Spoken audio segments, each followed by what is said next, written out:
Bonjour à toutes et à tous, et aujourd'hui nous allons voir ensemble tous les réglages que nous propose la GoPro Session.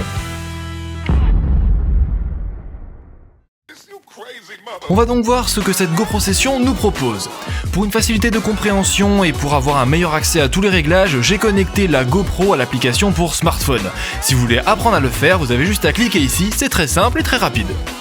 On commence donc par les réglages vidéo. Vous avez le choix entre plusieurs formats. Juste en dessous, vous aurez le choix entre plusieurs images par seconde et encore en dessous, vous aurez différents champs de vision. Pour mieux récapituler tout ça, je vous propose donc ce tableau. En fonction du format d'image que vous allez choisir, vous aurez le choix entre différentes images par seconde et différents champs de vision, donc large ou moyennement large. Si vous ne comprenez pas ce qu'est le format d'image, comme par exemple 1080p, je vous invite à cliquer juste ici pour voir la vidéo où je vous explique tout de A à Z de manière très simple. On continue avec le Spot Meter. C'est une option qui vous permet de mieux gérer le taux de lumière lorsque vous êtes dans un environnement sombre et que vous filmez dans un environnement lumineux. Comme par exemple lorsque vous filmez dans une voiture, vous serez confronté à ce problème.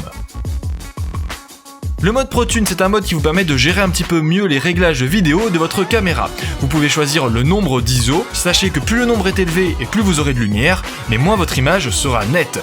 Plus le nombre est faible, moins vous aurez de lumière, mais moins vous aurez de grain sur votre image.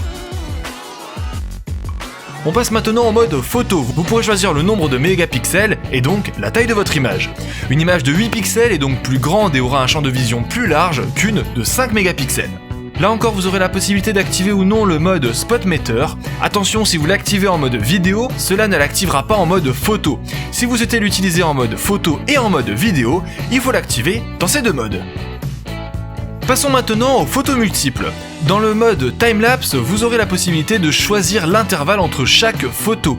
Vous avez aussi la possibilité de choisir le nombre de mégapixels et d'activer ou non le Spot Meter. Pour accéder au réglage du mode burst, c'est-à-dire le mode rafale, il faut retourner dans le mode de contrôle, puis cliquer sur l'icône caméra, puis sur l'icône photo multiple et enfin sur celle de burst.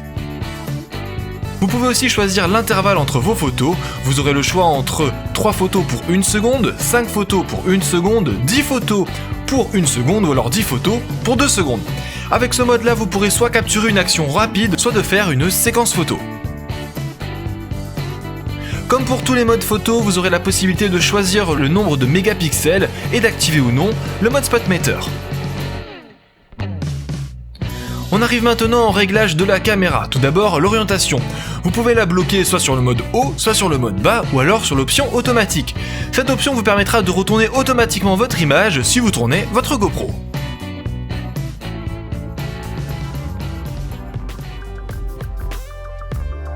Vous pouvez choisir le mode par défaut, de base ce sera le mode vidéo, mais si vous le souhaitez, vous pouvez le changer pour prendre par exemple le mode photo. Au niveau des LED, si vous souhaitez qu'elles s'allument lorsque vous filmez, il faut cocher on, sinon vous cochez off. On peut choisir l'intensité du son qu'émet la GoPro lorsque vous appuyez sur les différents boutons. Ensuite, on peut choisir le format vidéo, donc NTSC ou PAL. Généralement, on reste sur du format NTSC. On peut mettre à jour la date et l'heure de notre GoPro, mais bon, ça c'est pas l'option la plus ouf que la GoPro Session nous propose, mais bon. Au niveau de la suppression des fichiers, on peut supprimer soit un fichier, soit tout supprimer, ce qui équivaut à un formatage de notre carte microSD. On peut changer le nom et le mot de passe de notre GoPro très facilement et valider ces changements en cliquant sur Apply Change. On a ici la version de notre caméra, moi je suis sur la dernière version en date, c'est-à-dire la version 1.50. Si jamais votre GoPro est sous des vêtements ou sous un tas de fringues ou perdu dans un coin, eh bien vous avez la possibilité de la retrouver en cochant cette option. Votre GoPro émettra un bruit et donc vous pourrez la retrouver plus facilement. Vous avez la possibilité de connecter votre télécommande à votre GoPro, mais par contre ça va déconnecter de l'application. Vous pouvez voir votre pourcentage de batterie et enfin voir la capacité de votre carte mémoire microSD. Voilà, j'espère que cette vidéo vous a plu, d'autres vidéos suivront sur cette GoPro Session.